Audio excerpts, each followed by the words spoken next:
Hello, chess friends, and welcome to Zarov's Chess Channel, and welcome to the TCEC Season 19 Cup Final. So the Cup Final tournament is a little bit different than this common TCEC that we used to see, because the common TCEC is a league format. This Cup Finals is really a bracket format. It's a knockout stage format in which you lose, you simply get out, and it's a tournament of 32 of the best engines that we can see now these days. And I will reveal you one result. I think it's a very important one, because the Komodo, the new version of Komodo, outplayed Ellenstein and has moved now further in the tournament.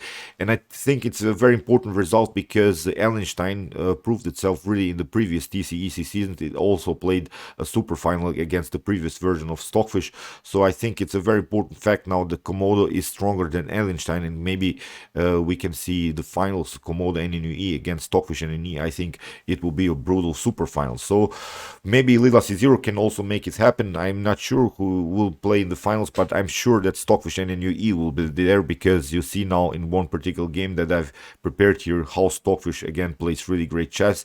It was again maybe not in the against an opponent not from this elite level of top engines. It was against this engine called the Demolito, but again, be prepared. This is really wild game by the fish. So as usual in this top engine games, we say round one and fight, of course. So e4 here played by Stockfish. I think I will follow this tournament further, because when the tournament is moving up to the final, towards the finals, I think we'll have more and more brutal games. So as I said, Stockfish maybe against Komodo. That's my wish. I would love to see that final. So here, let's now continue with the game. E4 played by Stockfish, D6 by Demolito, D4, knight to F6, knight to C3. So far the Pirc defense, and now E5. And I used to play this opening from Black's perspective when I wanted to make a draw. I don't think that this is a good opening when you want to create dynamics, when you want to create when you go for a win. I used this in one important game and I managed to get a draw. So it's really drawish line, because after d takes e5, okay, d takes e5, it's now the exchange variation of the Pirc, but you believe me or not, White will not have so much fun in this game. He can try maybe bishop to c4, but you can hide that with king to e8, and now bishop to d6. And I started to play this opening because I saw one Magnus Carlsen game, and then I stopped to play it because it's really not so good. I think this e5 immediate pawn breakthrough and taking out here d takes e5 here from White's perspective is also not, I think, the most aggressive way to simply trade off the queen. So as I said, it's also not a fun game. So that's why it's very important, I think, to keep the dynamics in the game with knight to f3. Here, e takes d4 was played, and now knight to d4 by Stockfish and NNUE. We have bishop to e7, and now bishop to f4. And I think really this is one of the best ways to proceed now in this modern engine level, and also in my preparation at home. I think this bishop to f4 move is more accurate than the bishop to e3, because in some occasions, first of all, this bishop can be kicked away with knight to g4, but this bishop to f4 move is, I think, more aggressive because it controls also the e5 square. And in some occasions, Black will try to build simply sort of a blockade around the square e5 and try to cement one of these knights, and then from this point on, from the square e5, Black can also have a very nice and active square on c4. But as I said, that's why it's very important maybe to play the most aggressive line, bishop to f4, much better, because first of all, this knight cannot kick away so far the bishop with the move knight to h5, so it cannot be kicked away from this active square. And the other important thing is, even if you manage to do that with knight to h5, if maybe you play g6 and then knight to h5, still we can retreat to bishop to e3, where we maybe in another version on another line would have played in the first place. So that's why I think bishop to f4 much better. So castling, queen to d2, knight to c6, and now queenside castling. We have now this opposite side attack game. Of course, it will be a fun game, because whenever you see that the kings are on opposite sides, of course the main strategy is to play from White perspective something like f3, g4, g5, simply trying to open the position in front of Black's king. On the other hand, Black will try a6, b5 motif, motifs in order to also break the position on the queen side. But here, this Demolito engine played knight takes d4, queen to d4, and we have now bishop to e6. Also, very tricky idea. You see, these bishops are very, very dangerous, and in some occasions, Black will try now d5 pawn breakthrough. This move has to be further prepared, but as a long-term plan, this could also work. So here, f3, as I said, g4 is our main goal, and h4, g4. So simply attacking the king side, a6, and now h4. So I think most of us would play here the move g4, and that's what I really like about this Stockfish NNUE. It plays really a more complex way, and you cannot really see so many games in this particular line. I see really one game only in this international master level, so not maybe in this elite top grandmaster level, and that's what I really like about this line, because it's already aggressive. This g4 is more often played, but this h4 line is really now aggressive one, because Demolito has now the opportunity to kick away the bishop, but also to take out the pawn. That's the most important thing. It's basically a poison pawn variation here by Stockfish NNUE, because Demolito accepts the challenge with bishop to h4, and now we have queen to e3. Bishop to g5 doesn't help you anything, because here f4 you're getting further kicked away, and now we can play the move e5, and this is now really tricky, because we can play bishop to d3, aiming against this very weak h7, and that's the main goal of this gambit line that Stockfish NNUE has played, simply opening the h file. Now there are maybe some opportunities to play, let's see, possible continuation, maybe b5. We can play bishop to d3, or even bishop to e2 is a possibility, and then afterwards go with g4. f5, really creating some madness here on the king side. I think in its opposite side attack game, as I said, I think Black has made some expansions, but I think White is simply much faster. So here, queen to e3, rook to e8, and now g4, and we have now really a tricky line. Bishop takes g4 was played. Okay, what to do here? In the game, rook to d5 was played, because you cannot take f takes g4, you get bishop to g5, and your queen is trapped. But after the move bishop to g4, here rook to d5 was played, and here comes really already the critical moment of the game, because what to do here? In the game, knight to f6 was played by Demolito. If you try c6, then you get simply the f takes g4. You can maybe take the rook, but we'll take also here the knight on h5, and maybe if you try to trade off the darks for bishops, okay, queen to f4, maybe d takes e4 is also light, but now knight to e4, and you see now, although Black has one rook for two minor pieces, and still maybe has here a 3 versus 1 majority on the king side, I think this is a perfect position to attack. The evaluation is about equal, but I think Stockfish would create really some great madness here with bishop to d3, maybe something like rook to g1, maybe with h6 motifs, splitting the pawn after g6, maybe then afterwards knight to f6. So it's really a wild position here from to play from White's perspective. So that's why knight to f6, retreating with a rook, and I think that's really now the difference between humans and engines. I would for sure retreat something like rook to d1. Okay, now I have kicked away the bishop has to move somewhere, and maybe I can open here the h file and continue with my attack. But the more accurate way is to play the move rook to d2, because when we maybe go somewhere with the bishop, then we can create a rook battery on the h file. That's the move I really love here by Stockfish NNUE. If you try, for instance, to proceed here with b5, again, I think we can simply take out now finally this bishop, and maybe we're vulnerable after knight to g4 with some pins, but as I said, maybe it's playable to play with 2 minor pieces against 1 rook. If you try, for instance, here to retreat, that wasn't played in the game, with the move bishop to d7, here bishop to f4, immediately attacking this dark bishop.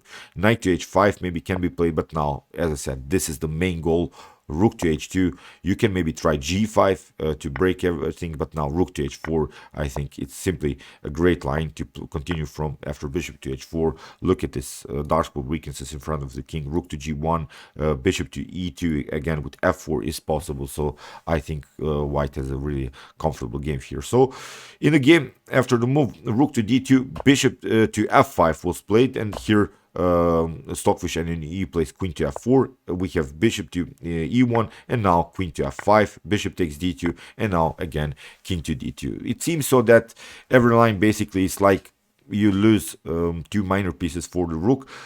But I hope you realize, look at this position. Okay, the king still has to improve somewhere. The king has to go to security. But now this bishop pair, this open h file, this queen in front of the king is really a nice tactical setup here by white. And from this point on, this game will be really a tactical beauty. So g6. Queen to f4. We want to stay first of all on dark push. We want to sneak in a little bit with the queen, play something like bishop to f4, maybe then afterwards bishop to g5, getting use of our opponent's dark problems here in front of the king, because black gave up this very important piece, this dark bishop. And we can also use this knight maybe to d5 in order to deflect the last defender, the last minor piece defender in front of the king. It's of course the knight on f6. So when we accomplish maybe to get rid of the knight is also then not protecting the weak square on h7, so we can maybe also play on queen batteries on the h file. So these are the attacking formations that you should build here from white's perspective. So it's really a nice attacking setup. So knight to h5, queen to g4, c6, bishop to d3, knight to f6, and now queen to h3. Very important to stay on this h file. As I said, the main goal still remains maybe something like bishop to f4, bishop to g5, and simply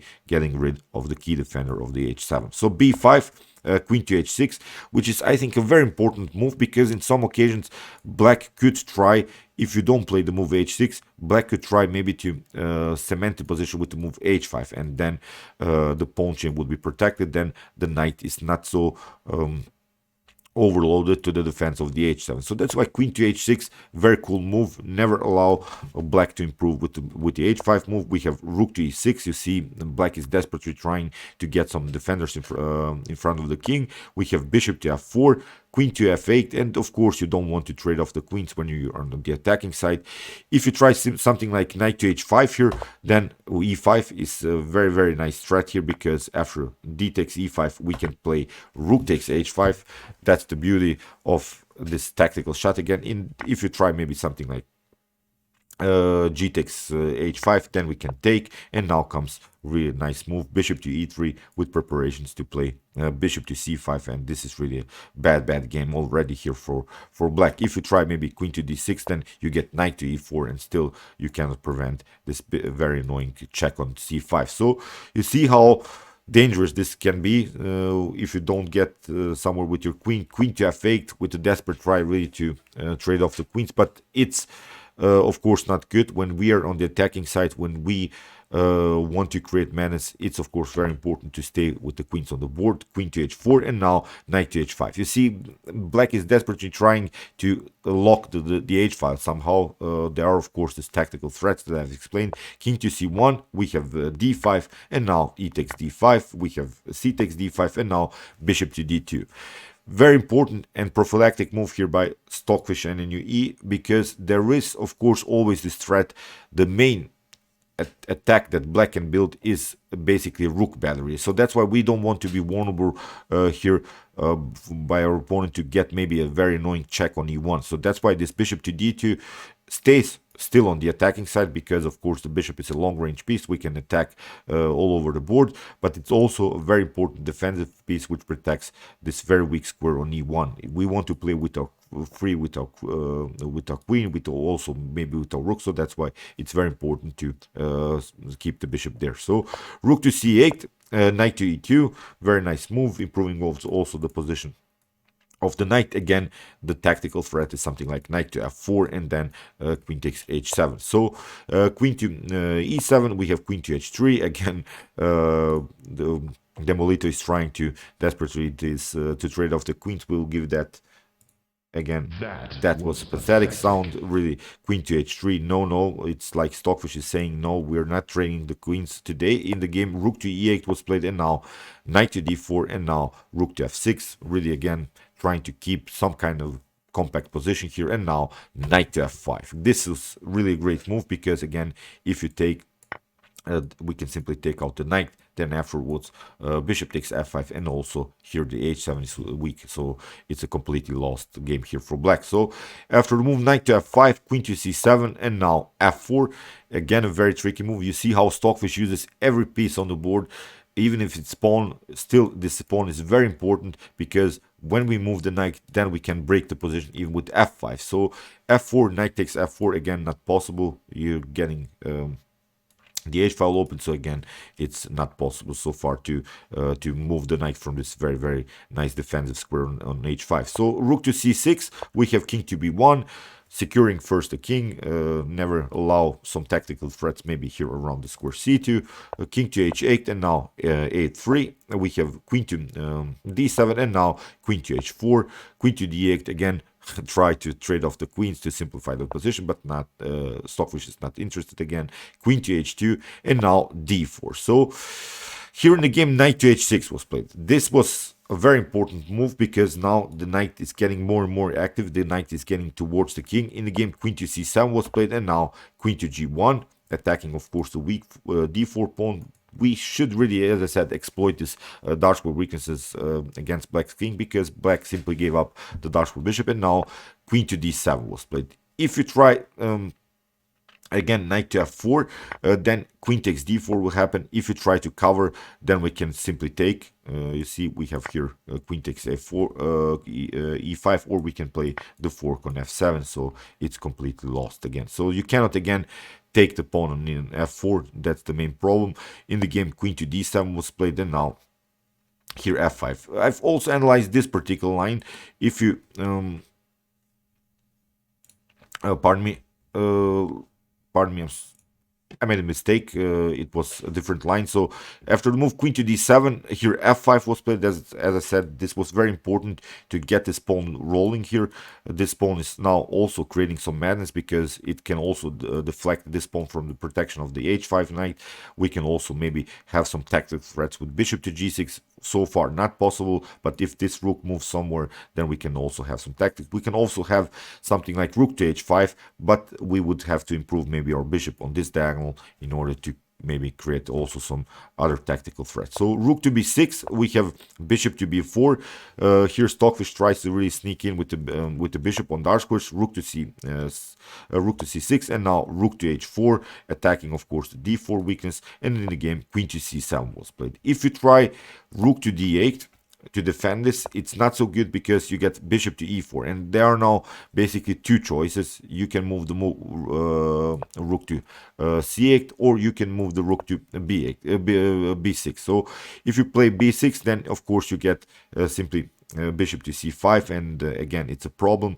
We can also try knight takes f7 followed with bishop to d4. That's also a nice tactical threat. If you, for instance, retreat, then we can simply play rook takes h5 is also a possibility. Then if you try to take, then we can play here bishop takes d4. If you try to take, queen takes d4, maybe something like knight to f7, and it would be, I think, also a very nice checkmate. So rook to h4, here queen to c7 was played, queen takes d4. Finally, it's really a bad position.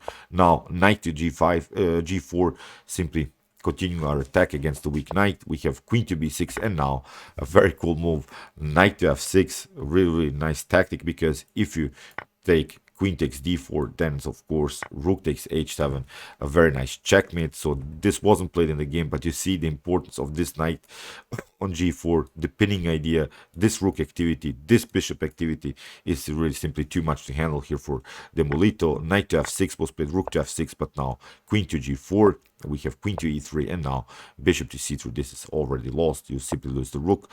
King to g7, rook takes h7, king to g7, and now queen to h4, queen to h6, and now queen to f6, rook to f8, and now after f takes g6, the game is over. In this position, Demolito resigns. So, great attack again by the fish. Really all over the board with this bishop pair, with this knight, with this rook activity. Great attacking for performance, and we'll see now what will happen in this very nice tournament. I'm really looking forward to cover this one because it's really nice. This bracket system, we'll see Komodo and NNUE, Lila C0 playing. So, okay, so far a great game by Stockfish NNUE. If you want to see more brutal games like this, check out my commented chess games played by computers. Here's the link. And if you like maybe more human games, check out my best chess games of all time series. Here's also the link. And if you like this content, you can also subscribe to my channel. See you soon with some more videos, and chess is the best, of course.